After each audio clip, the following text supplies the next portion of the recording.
everybody, welcome back to Mojo Group. Mike here. Today I am taking a flight after a long break, and this is actually one of our airplanes in Lookup Flight Academy. I'm going to be flying from Winston-Salem in North Carolina, and I'm taking this baby home to Atlanta, Georgia, so it can go get some work done. I'm hoping for a non-eventful flight. I've done this flight a million times. And so basically we're going to take off out of here, probably turn direct. We fly direct towards Georgia, depending on which runway we get. But it's likely that I get runway 4 out of here. What that means is I'm probably going to have to make a right turn. Or if the tower is being nice, he's going to make me cut left. And that cut my distance short. Anyway, let's go ahead and do our run up here. Run up in this airplane is fairly easy.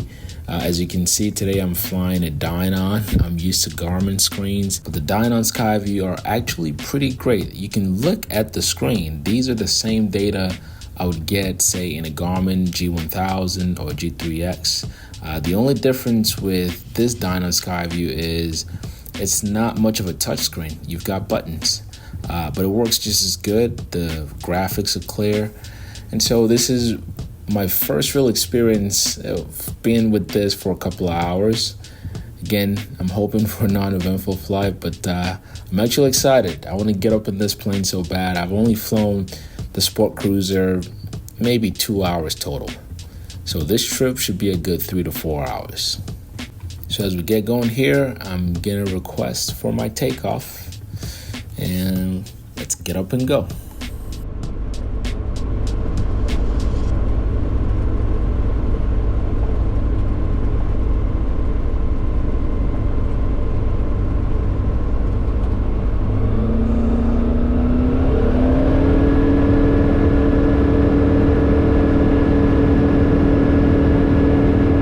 Sport Cruiser, like any other light sport, doesn't need much of a runway. You're up in the air in less than 60 knots. Boom, there we go.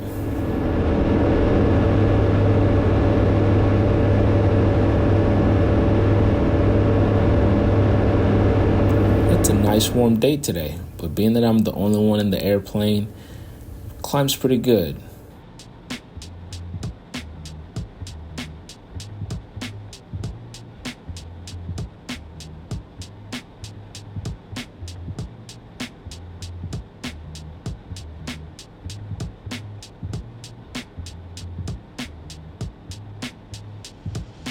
So if you have never done this trip with me, it must mean that you're new to Mojo Group. Welcome.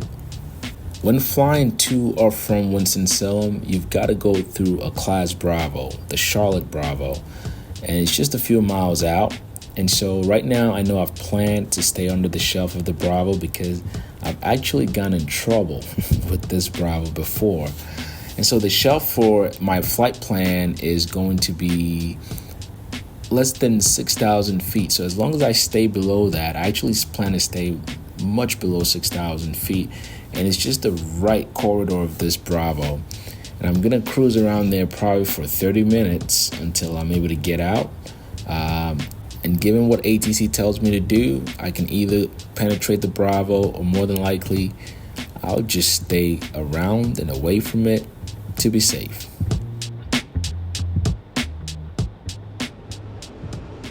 Sport Cruiser is actually a pretty balanced aircraft, as you can see. We've got thermals out here, and this plane is handling just fine. My plan today is just to hand fly it for a while to get my rust out of the way, and then I'll probably turn the autopilot off, which I've already tested before I took off, and it works just fine. So here we're riding along nicely. We're cruising about 100 knots true, and burning about 4 to 5 gallons an hour. And right now my RPM is a little bit over 5,000 RPM. I'll probably pull the power back a little bit.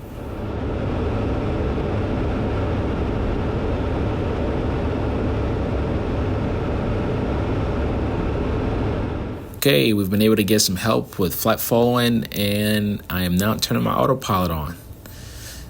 And the one in this airplane works beautifully. I can free my hand, relax, and enjoy the view.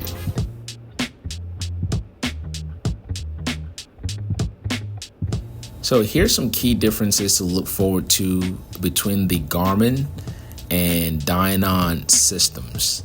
Now, this Dynon Skyview is very much comparable to the Garmin G3X Touch or the Garmin G1000. What I've noticed that are differences, one is the G3X Touch, for example, all touch screen. I can hit something on the screen and put in a number or change my radios. Whereas with this Skyview, see those buttons below right there? Most of the function is through it. Now, you do have touch screen with the Skyview as well, but some functions are hard buttons. You can't do that through touchscreen.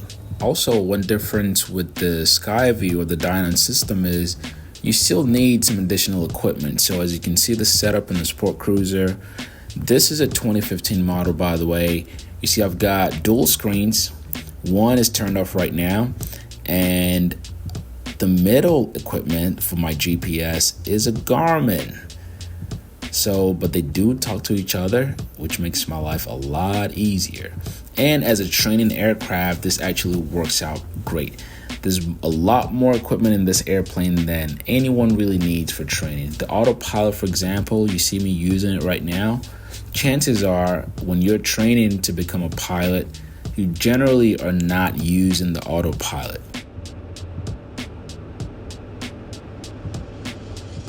But guess what? Seeing the recent accidents that are related to autopilot, I'm thinking it's best to start teaching our students how to properly use the autopilot system. But more importantly, how to get out of the autopilot if they realize that something is wrong. Just like you're taught how to get out of a stall or get out of a spin, you should know how to turn off your autopilot should it put the airplane in an unusual attitude. I think that's a great lesson to start teaching our students. And speaking of teaching, I am flying to our brand new location in Atlanta, Georgia for Lookup Flight Academy. For more information, make sure you check out lookupflightacademy.com. We are opening in Atlanta, Georgia at 650 Airport Road in Lawrenceville, Georgia. And the same programs that we've offered, if you want to get your private pilot license or you want to build a career and become a professional pilot, we can get you from zero all the way to commercial rating. Make sure you check us out. Again, lookupflightacademy.com. Come in for a tour, come in for a demo flight. We'd love to show you around.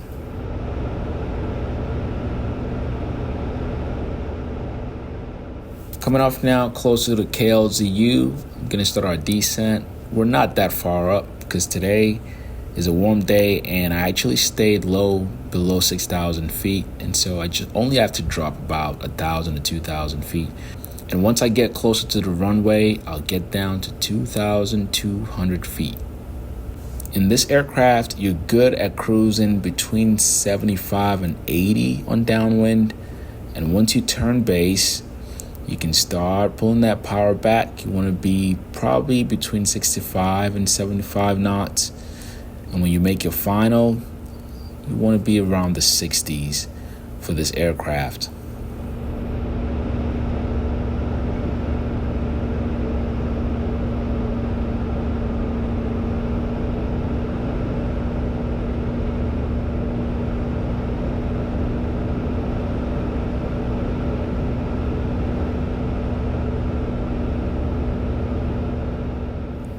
We've been cleared to land and we'll turn towards the runway.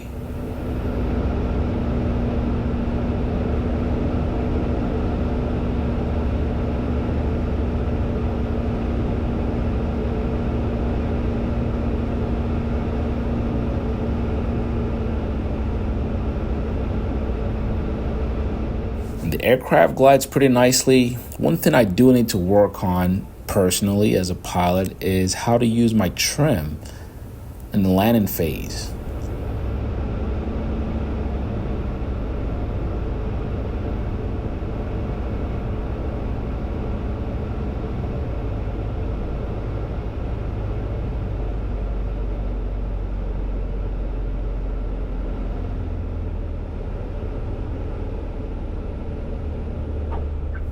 Ooh-wee.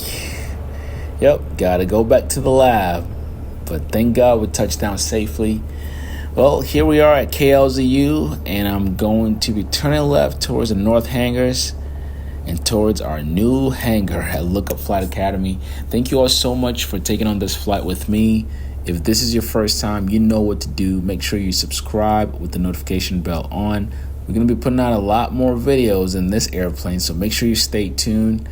And guys, again, if you are tired of just watching myself or any other YouTubers and you want to get in the cockpit yourself, come through. We'll give you a tour and get you started on your pilot journey. And make sure you check us out at lookupflightacademy.com. I hope you all stay safe, and I will catch you on the next video. Peace.